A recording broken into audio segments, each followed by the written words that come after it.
Hi hello friends, എല്ലാ കൂട്ടുകാർക്കും നമ്മുടെ ഇന്നത്തെ എപ്പിസോഡിലേക്ക് സ്വാഗതം കേട്ടോ.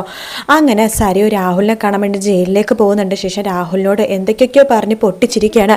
രാഹുൽ മനസ്സിൽ വിചാരിക്കുകയാണ്, ഈശ്വര എൻ്റെ മോളുടെ സമനില തെറ്റിയ പോലെ ഉണ്ടല്ലോ, എൻ്റെ മോള് പരസ്പര ബന്ധമില്ലാത്ത കാര്യങ്ങളൊക്കെയാണല്ലോ ഈശ്വര പറയണത് എന്നിങ്ങനെ മനസ്സിൽ വിചാരിക്കുകയാണ്. സരയു ഇങ്ങനെ ചിരിച്ചുകൊണ്ടിരിക്കുക കേട്ടോ. അതെ, എന്നെ സ്നേഹിക്കുന്ന എൻ്റെ ഭർത്താവുണ്ടല്ലോ, എനിക്ക് എൻ്റെ മകളെ സ്നേഹിക്കുന്ന, എന്നെ പൊന്നുപോലെ സ്നേഹിക്കുന്ന എൻ്റെ ഭർത്താവുണ്ട് എന്നൊക്കെ പറയണം. പിന്നെ ഞാനെന്തിനാ വിഷമിക്കണത്? എനിക്കൊരു ബുദ്ധിമുട്ടുമില്ല.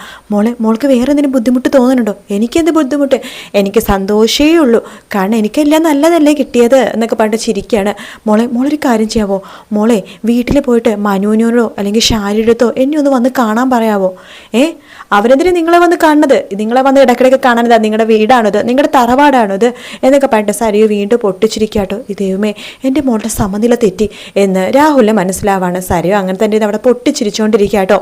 പിന്നീട് കാണിക്കുന്ന ഷാരീനെയാണ്. ഷാരി അങ്ങനെ വീട്ടിൽ ആകെ അസ്വസ്ഥതയായിട്ടിരിക്കുകയാണ്. സരയു എവിടെയോ പോയിട്ട് തിരിച്ചു വന്നിട്ടില്ലല്ലോ എന്നൊക്കെ ആലോചിച്ചിട്ട് ആ സമയത്താണ് അവിടേക്ക് മനോഹർ വരുന്നത്. മനോഹർ വീട്ടിലേക്ക് വരുമ്പോൾ എല്ലാ സാധനങ്ങളും വലിച്ചു വാരി ഇട്ടിരിക്കുകയാട്ടോ. മനോഹർ പതുക്കെ അങ്ങോട്ട് ഷാരിയുടെ അടുത്തേക്ക് വരുന്നുണ്ട്. അല്ല, ഇവിടെ എന്താ ഇങ്ങനെയൊക്കെ ഇട്ടിരിക്കണത്? എടാ നീ എത്തിയോ?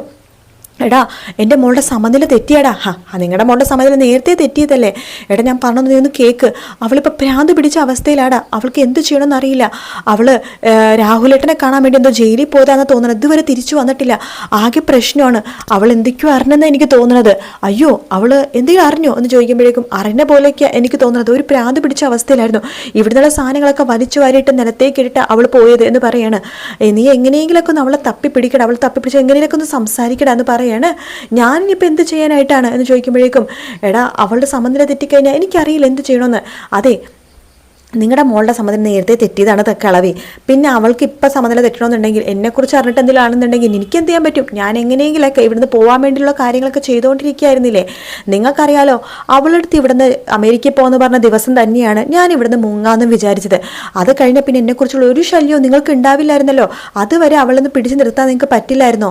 എടാ, ഞാൻ എങ്ങനെയാണ് പിടിച്ചു നിർത്തുന്നത്? നിന്റെ അത്രമാത്രം കൊള്ളിരുതാത്തമ്മയൊക്കെ അവൾ അറിഞ്ഞിട്ടുണ്ടാവുമായിരിക്കും, അതുകൊണ്ടിട്ടായിരിക്കും എന്ന് പറയാണ്. എന്നിട്ട് ആ പ്രാന്തി ഇപ്പം എവിടെയുണ്ടെന്ന് ചോദിക്കുമ്പോൾ എനിക്കറിയില്ലെന്ന് പറയാണ്. ശരി, നിങ്ങളൊരു കാര്യം ചെയ്യും, നിങ്ങളെനിക്കൊരു നല്ലൊരു ചൂട് കോഫി എടുത്തേ. അതെ, കോഫിയിലെ കാപ്പിപ്പൊടിയും പഞ്ചസാരയും മാത്രം ഇട്ടാൽ മതി, വിഷം ഇടണ്ട, കേട്ടല്ലോ എന്ന് പറഞ്ഞിട്ട് മനോഹർ നേരെ മുകളിലേക്ക് പോവാട്ടോ. മുകളിലേക്ക് പോകുമ്പോഴേക്കും സരയു അവിടെ കട്ടിലിൽ ഇങ്ങനെ ഇരുന്ന് ആടിക്കൊണ്ടിരിക്കുകയാണ്. പെട്ടെന്ന് തന്നെ ഈശ്വര, എന്ത് അവസ്ഥയാണോ എന്തോ, ഇനി വരെ പ്രാന്തം പിടിച്ചോ എന്തോ എന്നൊക്കെ പറഞ്ഞിട്ട് മോളു എന്ന് പറഞ്ഞ് വിളിക്കുകയാണ്. സരയു പെട്ടെന്ന് മനോഹറിനെ സൂക്ഷിച്ചു നോക്കുന്നുണ്ട്. എന്താ മോളു, നീ ആകെ വല്ലാതിരിക്കണത്? എന്തു പറ്റും മോളു എന്ന് ചോദിക്കുമ്പോൾ, ഓ മനുവേട്ടൻ എത്തിയോ?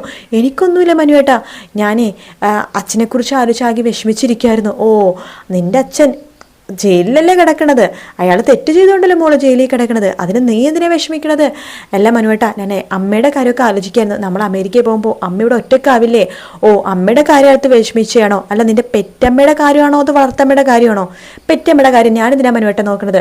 ഞാൻ എൻ്റെ വളർത്തമ്മയുടെ കാര്യമോ പറഞ്ഞത് എന്ന് പറയുമ്പോൾ, ഓ അവരുടെ കാര്യമോ? ഒരു കാര്യം ചെയ്യാൻ മോളൂ, നമ്മൾ അമേരിക്കയിൽ പോകുമല്ലോ. അമേരിക്കയിൽ പോയിട്ട് അവിടെ സെറ്റിലായിട്ട് 2-3 മാസം കഴിയുമ്പോൾ നമുക്ക് അമ്മേനെയും കൂടി അങ്ങോട്ടേക്ക് വിളിക്കാം. ആൻറ്റി അവിടെ നിൽക്കട്ടെ, മോളെ നോക്കാൻ ആൾ വേണമല്ലോ. അല്ല, അങ്ങോട്ട് കൊണ്ടുവരുമ്പോഴേക്കേ അമേരിക്ക മാത്രമല്ലല്ലോ മനുവേട്ടൻ്റെ സ്ഥലമുള്ളത്. കൊറിയ, ജപ്പാൻ, അങ്ങനെ പല രാജ്യങ്ങളിലും മനുവേട്ടൻ്റെ ബിസിനസ്സും കാര്യങ്ങളൊക്കെ ഇല്ലേ? ഉണ്ട്. മൊത്തം 5 രാജ്യങ്ങളിൽ ബിസിനസ്സും കാര്യങ്ങളൊക്കെ ഉണ്ട്. അപ്പോൾ അവിടേക്ക് ബിസിനസ്സിന് പോകുമ്പോൾ മനുവേട്ടൻ എന്നെയും കൊണ്ടുപോകുമോ? പിന്നെ മോളിനെ കൊണ്ടുപോകുമല്ലോ, തീർച്ചയായിട്ടും കൊണ്ടുപോകും. മോളെൻ്റെ കൂടെ തന്നെ ഉണ്ടാകുമല്ലോ, പിന്നെ എന്താ പ്രശ്നം എന്ന് ചോദിക്കുകയാണ്. ഓ അങ്ങനെയാണല്ലേ. അല്ല മനുവേട്ടൻ ഇപ്പം എവിടെ പോയിട്ട് വരുവാ? ഞാനൊന്ന് പുറത്തുവരെ പോയിട്ട് വന്നാൽ മോളൂ. ഓ ആകെ മുഷിനു, എനിക്ക് ഒന്ന് ഡ്രസ്സൊക്കെ ഒന്ന് മാറി ഒന്ന് ഫ്രഷ് ആവണം. മനസ്സമോൾ ഇവിടെ നിന്ന് കളിക്കുവാണോ എന്ന് പറഞ്ഞിട്ട് വേഗം തന്നെ കുഞ്ഞിൻ്റെ അടുത്തേക്ക് പോവാണ്. കുഞ്ഞിനെ ഇങ്ങനെ എടുക്കുന്നുണ്ട് കേട്ടോ മനു. ആ സമയത്ത് സരയു മനസ്സിൽ വിചാരിക്കണം, എടാ കാലമാടാ, എൻ്റെ കുഞ്ഞിൻ്റെ അടുത്ത് നിന്റെ കൈ വെട്ടാൻ എനിക്ക് തോന്നുന്നത്. പിന്നെ ഞാൻ ക്ഷമിച്ചിരിക്കുക, എൻ്റെ കുഞ്ഞിന് നിന്നെ ഇനി മുതൽ അച്ഛനില്ലടാ, അമ്മ മാത്രമേ ഉള്ളൂ എന്നൊക്കെ സരയു ഇങ്ങനെ മനസ്സിൽ വിചാരിക്കണം കേട്ടോ. മനു വേഗം തന്നെ മാനസമോളെ കൊഞ്ചിക്കണം. അച്ഛൻ്റെ മാനസമോളു എന്തു ചെയ്യായിരുന്നു? ഒറ്റയ്ക്ക് കളിക്കുമായിരുന്നു എന്നൊക്കെ ചോദിക്കുകയാണ്. ശേഷം മനു പെട്ടെന്ന് മനസ്സിലിങ്ങനെ വിചാരിക്കുകയാണ്, എൻ്റെ പൊന്നുമോളെ നിന്നെ വിട്ടുപോകണില്ല, എനിക്ക് വല്ലാത്ത വിഷമമുണ്ട്. ആദ്യമായിട്ടാണ് ഒരു കുഞ്ഞിനെ തന്നെ ഇത്ര അടുക്കുന്നത്, പക്ഷെ എനിക്ക് പോയേ പറ്റുമോളൂ എന്നൊക്കെ പറഞ്ഞിട്ട് മനോഹർ കുഞ്ഞിൻ്റെ മുഖത്ത് നോക്കി ഇങ്ങനെ മനസ്സിലിങ്ങനെ വിചാരിക്കുകയാണ്. ശേഷം മാനസമോൾ അവിടെ തന്നെ ഇരുന്നിട്ട് പറയേണ്ട, സരയു എന്തിനാ കുളിച്ചിട്ടൊക്കെ ഫ്രഷ് ആയിട്ട് വരാം എന്ന് പറഞ്ഞിട്ട് വേഗം കുളിക്കാനായിട്ട് ബാത്റൂമിലേക്ക് പോകാൻ മനു. ആ സമയത്ത് സരയു ആകെ ദേഷ്യം വരും കേട്ടോ, എനിക്ക് അവനെ കുത്തിക്കൊള്ളണ ദേഷ്യമുണ്ട്, പക്ഷെ ഞാൻ അടങ്ങി നിന്നേ പറ്റൂ എന്നൊക്കെ സരിയു മനസ്സിൽ വിചാരിക്കുകയാണ്. അങ്ങനെ കുളിച്ചു വരുന്ന മനു നോക്കുമ്പോഴേക്കും അടുത്തൊന്നും ആരുമില്ല കേട്ടോ, സരിയുമില്ല, ആരുമില്ല. ആ സമയത്ത് എങ്ങനെ മറ്റേ മരിയനെ വിളിക്കാൻ ഫോൺ എടുക്കുകയാണ് മനോഹർ. ശേഷം മരിയനെ വിളിക്കുന്നുണ്ട്. ഹലോ, മനു റൂമിലെത്തിയായിരുന്നു? എത്തിയായിരുന്നു എന്ന് പറയാണ്. അതെ, നമ്മളിപ്പോൾ പോകുന്ന ദിവസത്തെ മാറ്റമൊന്നുമില്ലല്ലോ അല്ലേ, വിവാഹം കഴിഞ്ഞിട്ട് നേരെ അമേരിക്കയിലേക്ക്, അങ്ങനെ തന്നെയല്ലേ? അതേ മോളൂ, അതിലൊരു മാറ്റമില്ല. നിന്റെ കഴുത്തിൽ താലി കെട്ടിയിട്ട് നമ്മൾ നേരെ അമേരിക്കയിലേക്ക് പോകുന്നു, അവിടെ അടിച്ചു പൊളിക്കുന്നു എന്നൊക്കെ മരിയടുത്ത് പറയാണ്. ഇതെല്ലാം തന്നെ സരിയു സൈഡിൽ നിന്നിട്ട് കേൾക്കുന്നുണ്ട് കേട്ടോ. ശേഷം മനോഹർ പറയണ്ട്, അതേ മോളൂ, ഞാൻ ഫോൺ വെക്കട്ടെ, ഇവിടെ ഞാൻ പണ്ടില്ല എൻ്റെ അമ്മാവനൊരു വട്ട് കേസ് മോളുണ്ടെന്ന്, അവിടെ ഇവിടെയൊക്കെ തന്നെയുണ്ട്, അതുകൊണ്ട് സംസാരിക്കുന്നത് ഡേഞ്ചറാണ് എന്ന് പറഞ്ഞിട്ട് ഫോൺ കട്ട് ചെയ്യാണ് മനോഹർ. എന്നിട്ട് ശേഷം അവിടെ ഇടാൻ ആരെങ്കിലും ഉണ്ടോ നോക്കുന്നുണ്ട്, ആരില്ലെന്ന് ഉറപ്പ് എത്തുമ്പോൾ സമാധാനേ വട്ടത്തി കേട്ടില്ല എന്നൊക്കെ പറഞ്ഞിട്ട് മനോഹർ ഇങ്ങനെ നിൽക്കുകയാണ്. സരിയു അത് കേൾക്കുമ്പോൾ വല്ലാത്ത വിഷമം തോന്നട്ടോ. സരിയു വേഗം തന്നെ ടെറസിലേക്ക് പോവാണ്. ശേഷം മനോഹർ നിലത്തേക്ക് ഇങ്ങനെ ഇറങ്ങി വരുവാണ്. അപ്പോഴേക്കും സരിയു ഷാഡ് ചോദിക്കണ്ടല്ലോ, നിങ്ങളുടെ വട്ട് മോൾ എവിടെയും ചോദിക്കണം. അവൾ മുകളിലുണ്ടല്ലോ. അവൾ മുകളിലുണ്ടോ? അതെ, അവൾ മുകളിൽ നിന്നും നിലത്തേക്ക് വന്നിട്ടില്ല. ഈശ്വരൻ, ആ ഫോണിൽ സംസാരിക്കണത് എങ്ങനെ അവൾ കേട്ടോ? അല്ല, ഞാൻ മുകളിൽ പോയപ്പോഴേക്കും അവൾ അവിടെ ഉണ്ടായിരുന്നില്ലല്ലോ. എടാ, അവൾ അവിടെ ഉണ്ടടാ എന്ന് ഷാരി പറയാണ്. വേഗം തന്നെ മനോഹർ മുകളിലത്തെ നിലയിലേക്ക് നോക്കുവാണ്. ബാത്റൂമിലും റൂമിലൊക്കെ ഉണ്ടാകുന്ന നോക്കുമ്പോൾ അവിടെ ഒന്നും തന്നെ സരിയുവിനെ കാണുന്നേ ഇല്ല കേട്ടോ.